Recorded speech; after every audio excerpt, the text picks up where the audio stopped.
Hey guys, today I wanted to do a little bit of a story time, a little bit of sharing my experience growing up being super unconfident and how I got to a point where I've essentially glowed up and am now confident in who I am today. This is purely based on my experience, so everyone is different in their own journeys. I want to share this experience for anyone who's going through the same thing, and hopefully you can apply this to your own life and glowing up or being the best person that you can. I think as I grew up, I started to become a lot more reserved, a lot more quiet, and that's where I think a lot of my self-confidence issues started to take root. When I say ugly in the thumbnail, I mean ugly in the sense that I was ugly inside first, and this ugliness definitely radiated to my outer appearance. I had a super low self-esteem. A lot of the times when I was at my worst points, I was afraid to look in the mirror because I was like, I hated what I saw. I didn't want to see it. It just triggered me whenever I looked in the mirror. A lot of the self-esteem issues, it held me back from a lot of opportunities in life. It prevented me from coming out of my shell, and it made me think that I didn't deserve to look better. This was the best I was gonna get, and I was ugly and I should just accept that. So as cheesy as it sounds, glowing up and finding your best self is something that comes from the inside. You have to start working on your inner self. You could literally be the hottest person in the world, the beautiful, most symmetric face, and people will tell you, oh, you're so pretty, you're so pretty. But if you have that low self-confidence and you never truly accept yourself and believe yourself, people can tell you as many nice things. It's never gonna fully do anything and register until you accept it yourself. I definitely think that the first step is acknowledging yourself and acknowledging your worth, accepting the uniqueness of the person you are and what value and worth that you can bring to the world, knowing you are worthy and valuable and accepting yourself. This doesn't mean going on and accepting every single thing and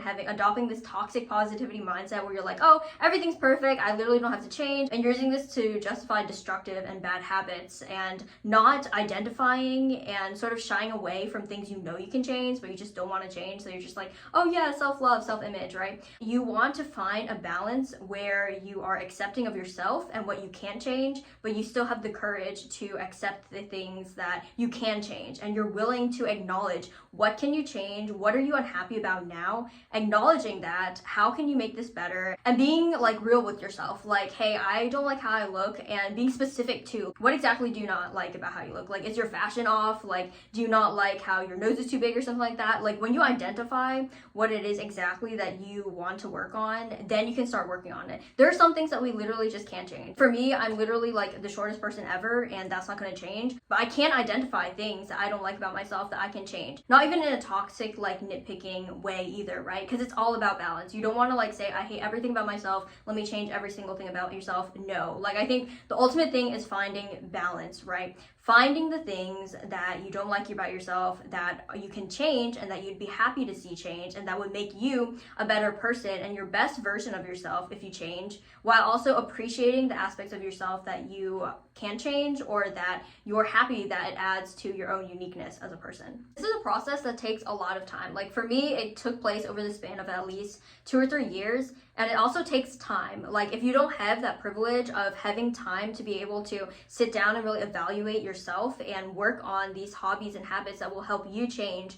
then it's going to take even more time and you won't be able to get there. So you definitely need to prioritize this if you're really serious about wanting to change yourself and getting away from that inner ugliness mindset and forming your mindset into someone that is the best version of yourself that you want to become. And definitely developing my own sense of self-confidence is something I definitely wish I would have developed way sooner in life, because confidence really seeps into so many aspects of life, not just in how you present yourself, how you interact with other people, but also in academics, how I studied, how I made friends, how I created and engaged in different opportunities that I found for myself. Being confident in your own abilities. It's definitely something that's not limited to just physical aspects, but also in your life, how you're advancing in life. So it's definitely a skill I highly encourage. When you're talking about glowing up, so I definitely think it boils down to the basics. Once you've worked with your confidence, you've looked inside yourself, done a lot of soul searching, and seeing what exactly it is that you need to change, as well as developing that confidence and love for yourself, then you can also start at the same time focusing on making sure that you get enough sleep. Are you exercising? Are you making sure that you're nourishing your body with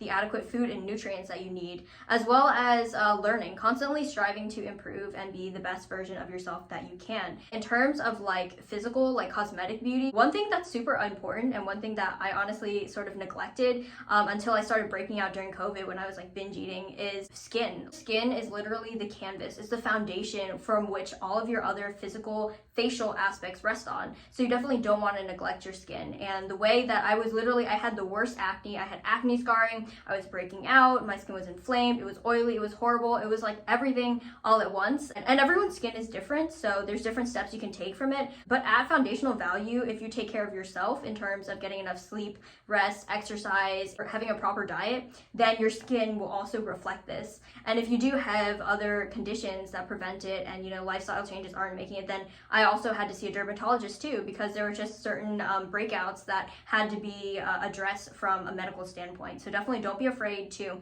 go to the dermatologist if everything you're trying is not working, and if you do have the ability to access one. Second is knowing what looks best on you and what you can do to bring out and accentuate your natural features. So for me, for example, I use makeup, so that meant learning how to do makeup. When I was in high school, senior year, I literally did not know what a mascara brush looked like. I had never even touched makeup up until that point. And this isn't to say that you need makeup to glow up, but this was something that also helped me. And honestly, makeup over time has become like a hobby to me because it's something I definitely enjoy experimenting with. It's an art form in its own way. That meant for me going on YouTube, doing research, watching tutorials, trying them myself, and also not being afraid to experiment, because with makeup or like fashion too, there's so many ways that you can experiment. And the tutorials they show you are tutorials that work for that person's particular facial architecture and body type. So you do need to experiment. Like what they do isn't exactly going to work for you because you're a different person. So not being afraid to experiment, not being afraid to try new things and saying, hey, this does not look the best, let me try something else. And after all these failed attempts, you're going to find something that works for you. You're going to find the perfect thing. Even if you're not the most skilled in it, you're going to eventually find it if you keep trying. And that's what happened for me. Like I was eventually able to find a makeup style that worked for me. I learned how to do my eyeliner. It literally took me like at least 3 years to learn how to properly do eyeliner. And it changed with time too. Like whatever suits you and you think you like this day, it's so subject to change. Another thing is fashion. I think how you present yourself and fashion itself is a way for you to express yourself. So if you're into fashion and you're looking to elevate your style and also glow up, finding your own style is so important. When I was in high school, I literally could not care less what I wore. I just wore what my mom bought me, honestly. And I was like, oh, it's stupid. Why should I put like any effort into dressing well? I'm just gonna go to school, study, and like go home. There's like no point in this.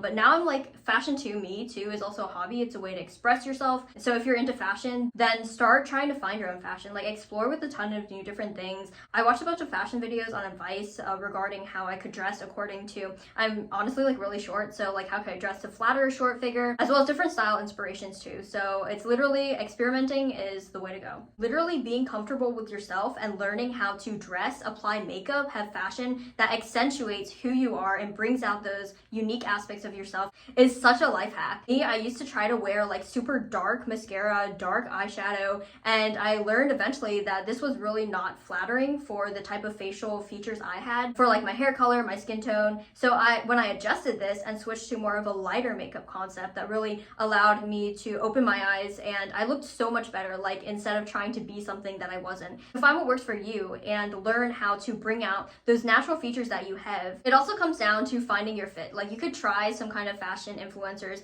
makeup style or their wardrobe and it could look okay on you, but the way that you truly like elevate your style and find that perfect fit is when you find something that works and accentuates to your figure and your features. And that will honestly look even better than if you had tried something that doesn't bring out those features as much. These processes are not mutually exclusive or independent of each other. Once you start working on yourself internally, doing that soul searching and introspection, as well as learning how to be confident in yourself, developing that confidence in yourself, showing yourself self-love and self-value in yourself, as well as identifying what you can change, what you're accepting of yourself, but what you can change and what you can do to be a better person, and working on it, then these things will start feeding off of each other. Once you take that initiative, once you build momentum, you will start to glow up. You will start to notice changes and differences in yourself. Let's say, you're confident, you're working on it, you see yourself in the mirror, you're looking cute, you are proud of yourself for the progress that you've made thus far, and it motivates you to continue to do better, to continue to learn new skills, to continue to work on yourself and develop yourself to be the best person that you can, both inside and out. That's it for this video today. I hope you guys found this video helpful and that it helped inspire anyone who's also also going through the same thing or motivates you guys to be the best person that you can be.